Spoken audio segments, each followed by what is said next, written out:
Alright everyone, we need a new one. Who threw that? I think you'll find it was that guy over there. That was the greatest idea anyone has ever had in this company. You get a promotion. Yay. Hey, I'm back, and do you remember Tearaway? It was a PS Vita game developed by Media Molecule, the creators of Little Big Planet. The game came out around 2013, but I doubt any of you would know that because this had next to no marketing and it released on the Vita. So, Media Molecule did what every Vita developer did and just re-released it on PS4. Now, I didn't even know this game existed until that Tearaway competition in Little Big Planet. Ever since that competition, it's been on my list of games to buy, since I'm one of the psychopaths that bought a Vita at launch. But, of course, like every game I own, I got it for $5 in a bargain bin half a decade later. So, here it is. The PS4 version of a Vita game created by one of my favourite developers. Tearaway Unfolded. Oops, I must have put in Eternal Darkness. Man, this game has a lot of full wall breaks already. That or I sat on my remote. Shine the light? Oh no, I'm using a DualSense. Oh, it still works. Kinda takes away the experience of interacting with the world though, since the light is clearly not on this controller. Oh, and it uses the PS4 camera. Good thing that finally arrived. Ah yes, the full Teletubby experience. Twig!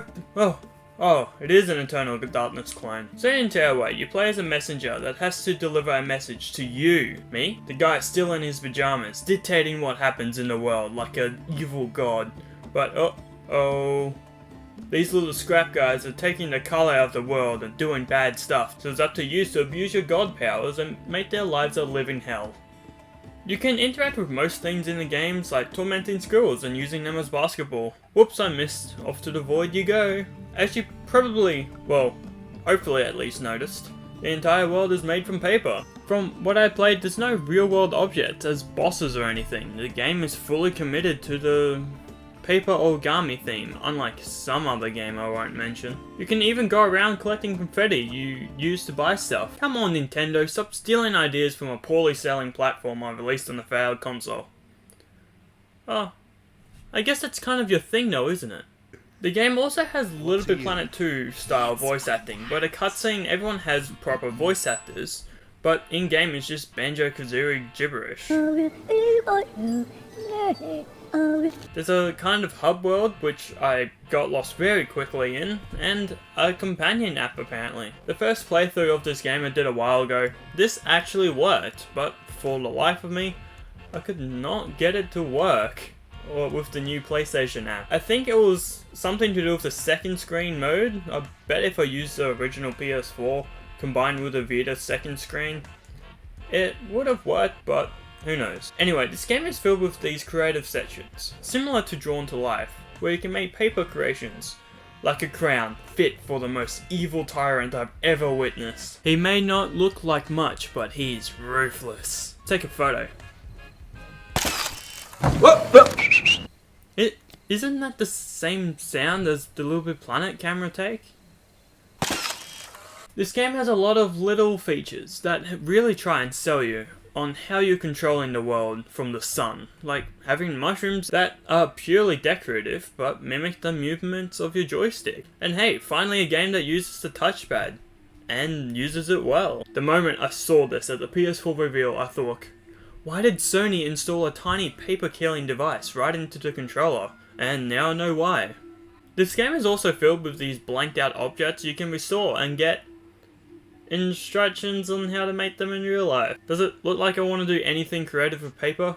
Man, I just came here to send people into fiery depths of hell. Leave me alone. Remember when Little Big Planet came out and every so often there would be these incredibly hard levels that would take ages to complete? Well, looks like Media Molecule went to the other end of the spectrum because this game is so easy. Checkpoints are everywhere and all the enemies you kill stay dead, so you can just suicide run every encounter with no consequences. Also, the puzzles every platformer has to have for some odd reason are just simple. The only time I got stuck on one was because I forgot about a power I had.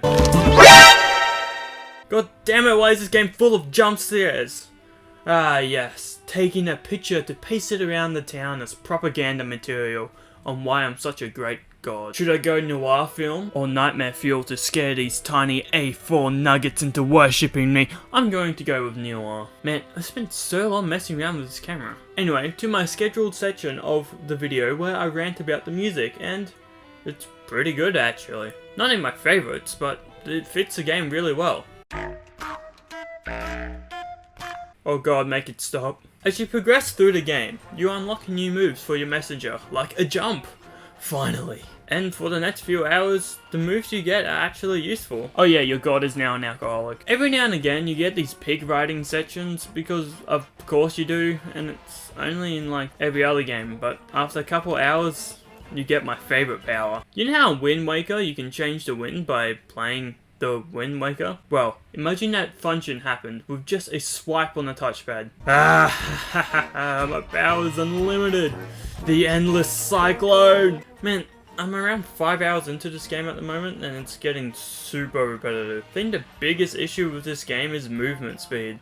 Tearaway expects you to run through giant fields and complete various side quests, but man, it takes like 2 minutes just to get anywhere exciting. For a pretty simple platformer, it doesn't feel worth it. Oh well, here we are at the final level, so hopefully things kick up a bit from this. At least I have a role that speeds things up.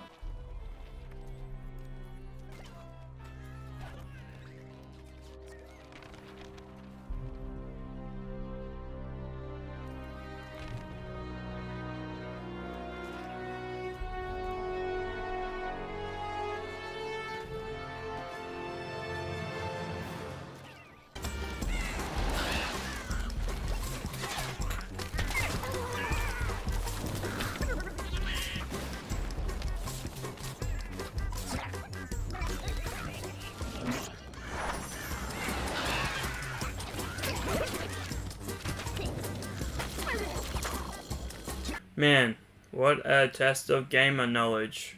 Oh god, the camera's on, I'm not ready. So the game ends with your messenger defining all odds and delivering the message to you. All is great in the world and everyone lives happily ever... What? Are you serious? That was the best you could come up with as an excuse to add more hours onto a game that has long overstayed its time? Just saying, no, it's not the end. 6 hours and I still have 3 left. No. Just because of that massive serotonin zapper, I'm not playing this game anymore.